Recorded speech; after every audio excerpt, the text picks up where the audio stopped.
Hi all, in this video let's learn about how to remove the console statements from production build. If you are a beginner or an expert in JavaScript also, we would have used these consoles a lot of time to debug the code. We will forget these consoles to remove so that the sensitive data may be exposed which may cause some security issues. So it's a good practice to remove the console statements at least in the production build. So we'll discuss about three ways how to do that. So the first way, so this is how the consoles would be there.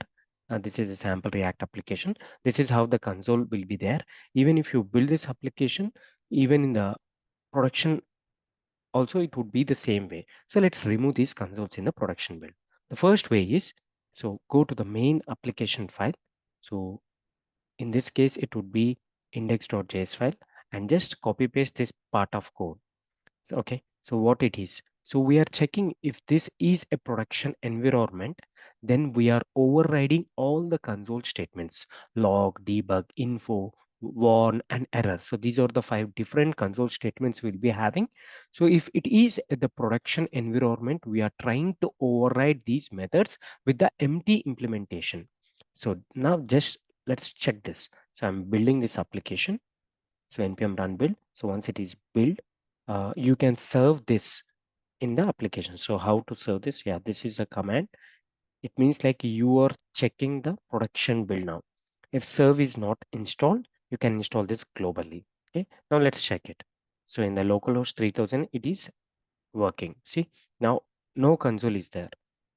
In the local environment, you can see in the local development mode, you can see the consoles. The same code base, once you have built it and you are serving that, you don't see any consoles. The reason behind this is you have just overridden all the console statements. This is the best way. So in the production, it will not be there, and in the development, you can see the consoles. This is one of the best way to remove the consoles in the prod. Okay, so let's discuss the other ways. I'm just removing this one, or we can also comment it. So um, the next way is, so let me explain you. Create one file. So at the root folder, I'm creating a file called eslintrc.json. So if your application was built like configured with the ESLint, so you can do this way, create this one, and you can paste the rules. So let me paste that piece of code. Yep. So this is the one. Create an object and you are mentioning the rules and you're saying there is no console error. Okay, like a no console error. It means like if you use any consoles in your application, so this is a hard way. So it means like if you use any console statement in your application, it will not allow you to build the application. So let me build it once again. So it will not even allow you to build the application. It will immediately throw the error. So wherever you use the consoles, it will stop you at that point. It will not even build the application. It will not even push the application, like push the changes commits to the Git also. So this is a very hard rule to remove the consoles from the production build. Okay, this is the second way. Okay, I'm just commenting out, or let me delete this so that we can discuss the third way.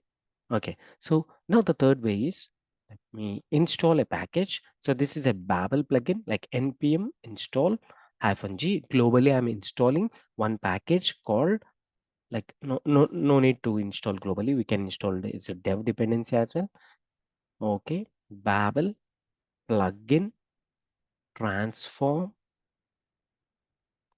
remove console. So this is a big plugin. Okay, so once it is installed as a dev dependency, the next thing you need to do is you need to write some of the rule in the webpack configuration. So I'm going back to the webpack configuration. Okay, this is a webpack configuration. Inside this, under rules, I'm adding one more rule. So just copy paste this rule. I will put all these things in the description of the video. This thing you need to put. Okay, you're adding this. So what does this plugin do? So it will remove the console statements in the production build. So now let's do the same. Like, let me rebuild this again and let's check. Let's serve this and we'll check it. Okay. So yep, it was built. Now let's serve this and let's check whether yep, I'm going back to the production like a local host. Yep. You'll not see any of the consoles here, right? So these are the three different ways you can remove the console statements from the production build. Hope you understand the video. Thanks for watching. Please subscribe for more videos. Thank you.